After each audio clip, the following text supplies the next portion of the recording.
What is going on, guys? I'm on Lake Guntersville right now. I am pre-fishing for a KBF trail series tournament, and I'm whooped. I'm tired. Yesterday at 7 o'clock last night I left, or 8 o'clock last night I left Anderson, South Carolina, drove 3 hours home, packed up my gear, got my kayak ready, got to bed about 1:30, woke up at 4, drove here to Guntersville, and I'm out here on Guntersville trying to find these fish.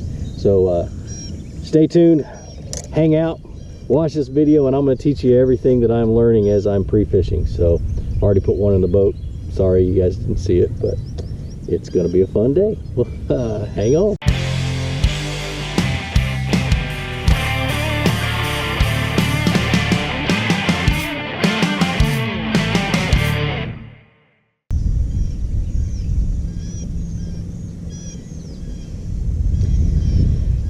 So I'm up in the north end of the lake. I don't even know the name of this creek. Mud Creek's just north of me, so a lot of you guys will know where this is. But I put in at this little backwoods boat ramp, went through a culvert to hit the main creek, and ran the creek channel all the way to the mouth. That's kind of where I wanted to start today. Water temperature is 72. The shad are spawning. I smelt them as I was going through the culvert, and there's riprap all on that culvert, and shad will spawn up on that hard riprap, but and they smell like dead fish. And so there's a few bass on that riprap, but there was a couple of guys fishing the bank right there, so I didn't want to mess with them. Came through there, came all the way out to the mouth of the creek, kind of looking around, and it's supposed to rain later on this afternoon, so we've got a front pushing in. Bite should pick up, and I'm trying to think of what else. I'm throwing a swim jig. I've got a square bill tied on, which really ought to put up because it's too shallow to fish it with too much grass. But oh, excuse me, swim jig, jackhammer chatterbait, spinnerbait. What else I got tied on? A couple of Texas rigs. Got a couple extra rods inside the boat just in case I need them, spinning rods, stuff like that.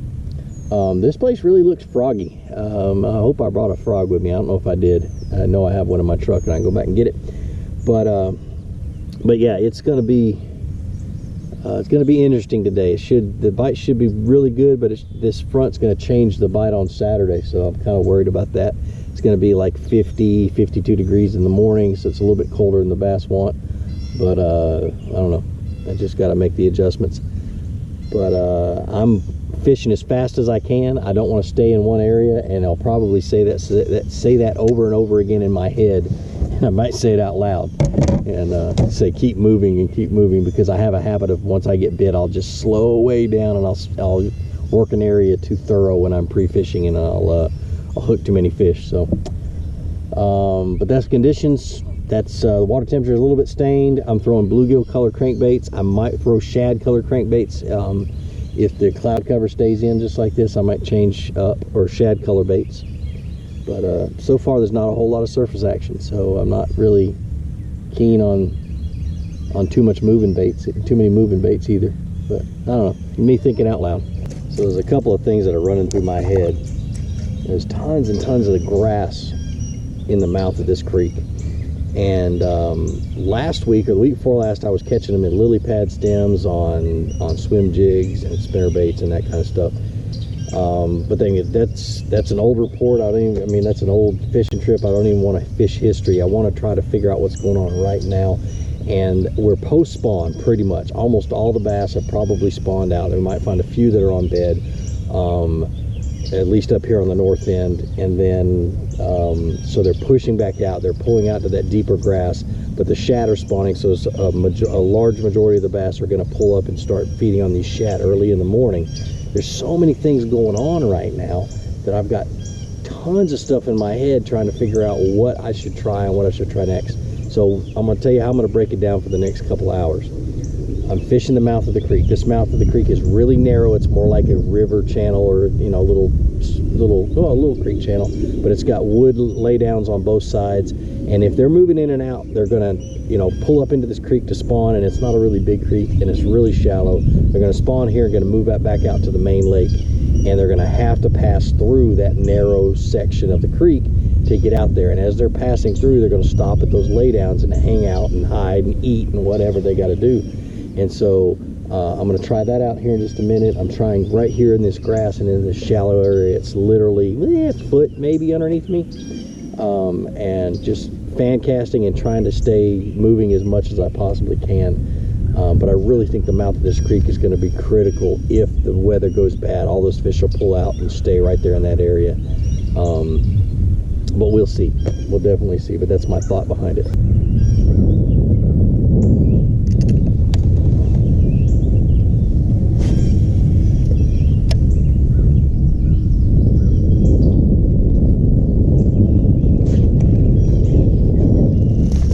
Little one.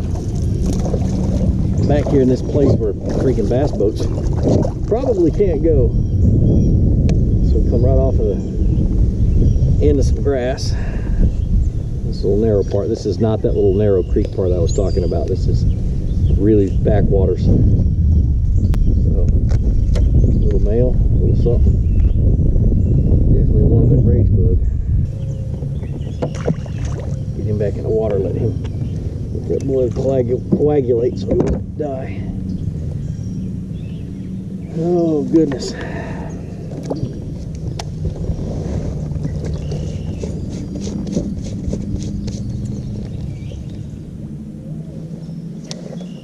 Kind of threw along that little tip of grass and he was right there, and he didn't waste any time. We got a little bit of current pushing through here. I'd like to see where this goes, and it got a little bit deeper once I got in here. It's 3.5 feet deep right now. Wow. But bass boats, literally, they'd have to work really hard to get to right here. So these are probably unpressured fish.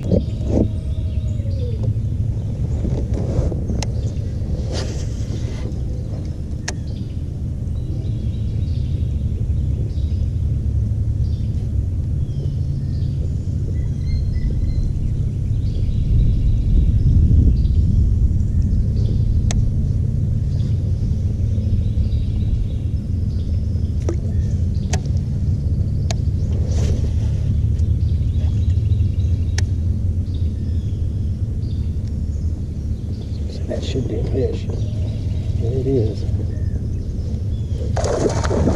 These are two.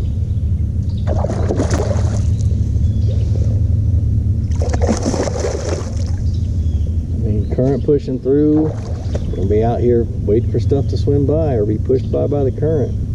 It's a big fish, but it's a decent one. I may have to bend these hooks down. Nice. All right, and there's no doubt that that narrow part of that creek is going to have a freaking bunch of fish in it.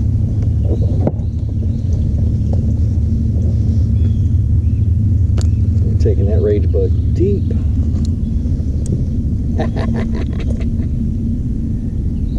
That's a good chunky one too. So we're going to pull out of this little backwater area. It's pretty neat though. I'd like to explore it more. I just don't think the fish are going to be in here. I think they're still going to be out here closer to the mouth of the creek and closer to the deeper water. I mean, it's like a foot underneath me. I don't know. Just don't seem to see much action out here. Water temperature dropped about 6 degrees as I got closer to the main lake. So we're going to tuck back up in here and see if we can't figure something out a little bit further in, away from the mouth of the creek. I don't know. I'm just speaking out of my butt right now. Just keep fishing. I know what I did. Stay in the creek channel.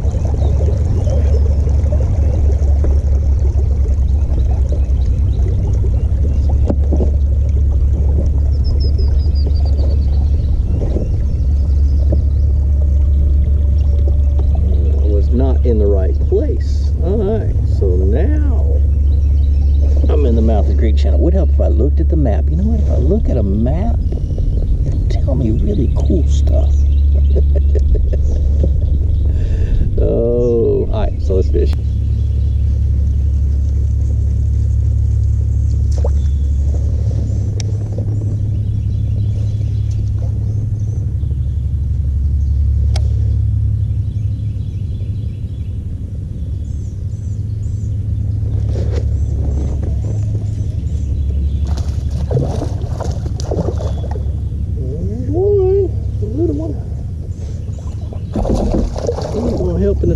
but there's a fish. It's a spotted bass.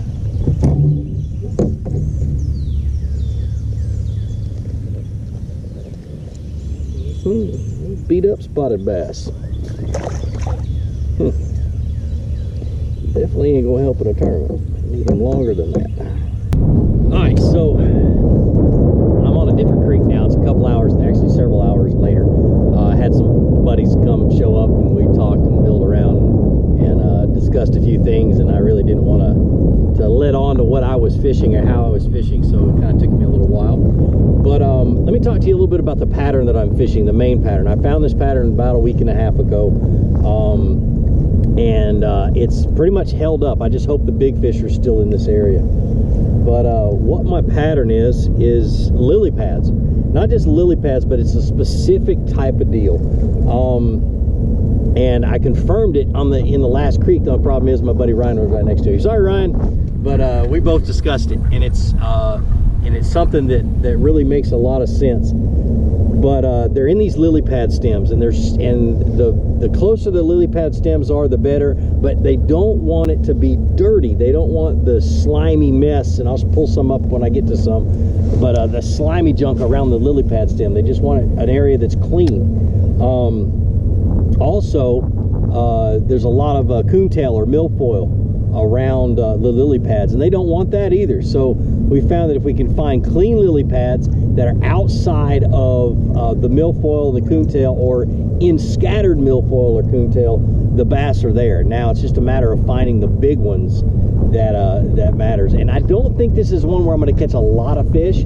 I just think there's a lot of big fish on this pattern, and then it's just a matter of figuring out what they want to bite. But I came over here to Mud Creek to check my spots to see if they were still good, and hopefully I don't have to scrap this pattern by the end of the day, but we'll find out. Now typically I would not come and check my pattern, but it's been 6, 7, 8 days since I've been over here, and so a lot has changed. And so, but yeah, I wish I didn't have to come over here and fish, because I think this is going to be my starting spot on Saturday if nothing else works out.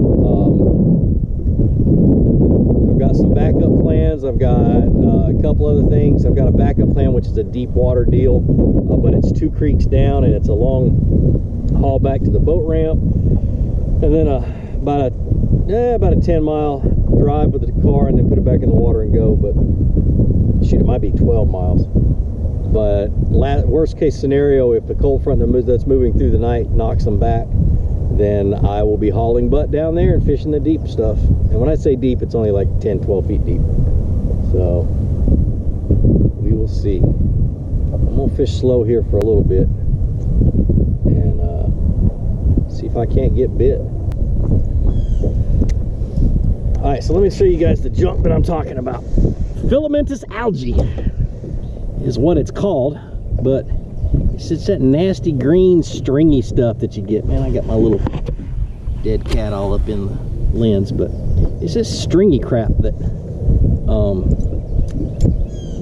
gets on your baits and you can't get it off. But the bass, for some reason right now, don't like it. Some days they don't mind being in it, some days they don't. They mind, and this is one of those deals where they just want to be in these clean lily pads. They don't want hardly anything around, just the stems. They don't even have to have the leaves on the lily pads, just the stems coming up. And cleaner water too. This is kind of stained water, and I haven't caught one in it yet. I'm going to keep moving through, see if I can find some water that's a little bit cleaner, see if that makes a difference. I've got a spot on that other creek if this one doesn't work out, and it's not that far of a drive. It's only about, to load up and move and everything else, it's probably about a half hour, so it shouldn't be too bad. Boy, the wind's blowing. I'm sorry about that, guys.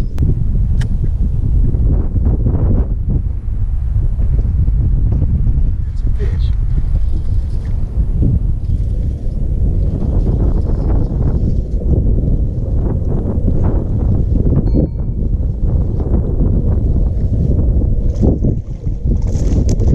Do it off, that's all right. Huh. Right, and my back camera was not on because it had a SD card error. Dadgummit. That's just a little fish. But I mean, literally instantly, as soon as I found cleaner water, clearer lily pad stems, just, you know, better better water conditions, I immediately got followed to the boat, and then the next cast I got bit. So there's definitely fish in this area. I'm going to kind of fan out and just see what size fish are here, because I've got to get some big ones in order to do good on this tournament. I think it's going to take about 100 inches, maybe 102, 103 inches to win this thing. So I got to catch 5-pounders. Let's go see if I can at least hook into one. Like a gazillion blue herring over on that bank. I'm going to head over on that bank. Guys, I'm looking across right here, and I see, and it's a long ways away, 1, 2, 3, 4, 5, 6, 7, 8, 9, 10, 11, 12 blue herring on that bank over there. I think I'm gonna head over there. Like I always say, look for the birds. I see the birds. We go fish around birds.